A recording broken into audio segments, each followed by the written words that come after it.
PCC ప్రెసిడెంట్కి సంబంధించి వినండి, PCC president గురించి రకరకాల వార్తలు అనేక సోషల్ మీడియాలో, ప్రింట్ మీడియాలో, అక్కడక్కడక్కడ ఏమంటారు ఎలక్ట్రానిక్ మీడియాలో వస్తున్నాయి, సోషల్ మీడియాలో చాలా వస్తున్నాయి. ఎవరి అభిమానులు వాళ్ళకు ఉంటారు. అందరి అభిమానుల భావాలను కాపాడేదే కాంగ్రెస్ పార్టీ. భావాలను కాపాడేదే కాంగ్రెస్ పార్టీ. అయితే మా దగ్గర ఉన్న స్వతంత్రం ఏంటంటే, సపోజ్ బీజేపీ ఉందనుకోండి, బీజేపీ రాష్ట్ర అధ్యక్షుడు కావాలంటే ఆ అధ్యక్షుడు ఎవరైనా కావాలని అనుకుంటే పొయ్యి అడిగే యొక్క స్వేచ్ఛ బీజేపీలో ఉండదు. గఫలతిలో అడిగిండే అనుకో అని ఖతం చేసేస్తారు. బీజేపీలో ఉన్న పదవి కూడా పీక్తుంది. అది బీజేపీ యొక్క పాలసీ. అదే బీఆర్ఎస్ ఉందనుకో, బీఆర్ఎస్ ప్రాంతీయ పార్టీ, ఆయననే ప్రెసిడెంట్ ఉంటాడు. ఆడ ఇంకెవరో పోయి నాకు ఇవ్వాలనే ఒక ధైర్యం చెయ్యరు, అది సాధ్యం కాదు. అది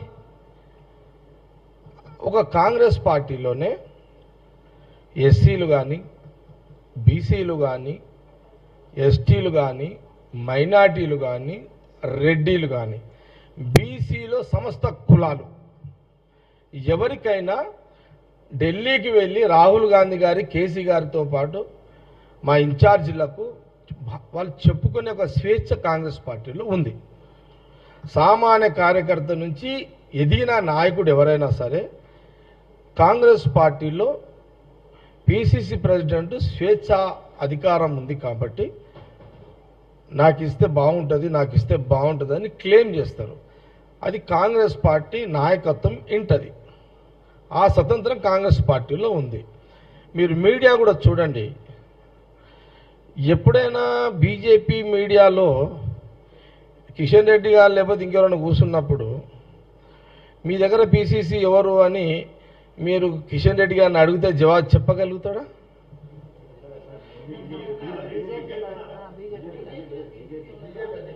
బీజేపీ అధ్యక్షుడు నేనేమన్నా బీజేపీ అధ్యక్షుడిని అడగలుగుతారా?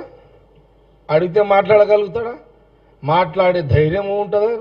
ఆయనకు స్వేచ్ఛ ఉంటుందా? లేదు.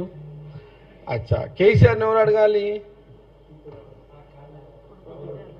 కొడుకు కూడా అడగలేడు, బిడ్డ కూడా అడగలేదు, ఎవరు అడగలేరు.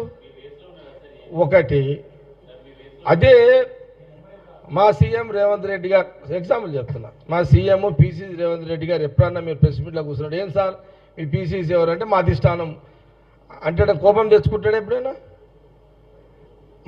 మా అధిష్టానం చూసుకుంటే చెప్తాడు. ఈ ధైర్యం అన్నా ఈ వర్డింగ్ అని చెప్పే ధైర్యం బీజేపీకి కానీ బీఆర్ఎస్లా కానీ ఎవరికైనా ఉన్నదా?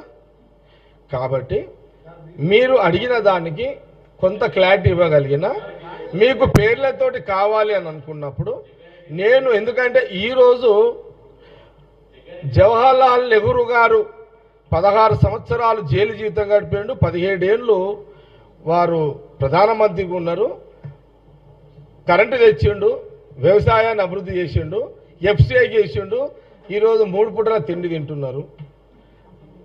ఓకే, 16 ఏళ్ళ డ్యాములు కట్టిండు జవహర్లాల్ నెహ్రూ గారు. మోడీ గారు ఒక్క డ్యామ్ అయినా కట్టలేదు. ఇది సబ్జెక్టు. మీకు పిసిసి ప్రెసిడెంట్ విషయంలో ఇంకా పేర్ల మీద కొంత క్లారిటీ కావాలంటే రేపు ఎల్లుండో మళ్ళొకసారి ప్రెస్ మీట్ ఏదన్నా పెట్టినప్పుడు తప్పకుండా మీరు అడగండి, నేను దానికి జవాబు చెప్తాను.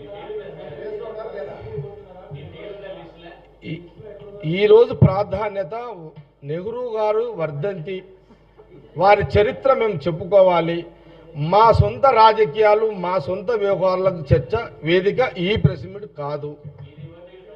తప్పకుండా చారి నువ్వు అడుగుతున్న ప్రశ్న తప్పకుండా ఇంకో సందర్భంలో ప్రెస్ మీట్ పెట్టినప్పుడు నేను తప్పకుండా మీకు జవాబు రెస్పాండ్ అవుతాను మీకు.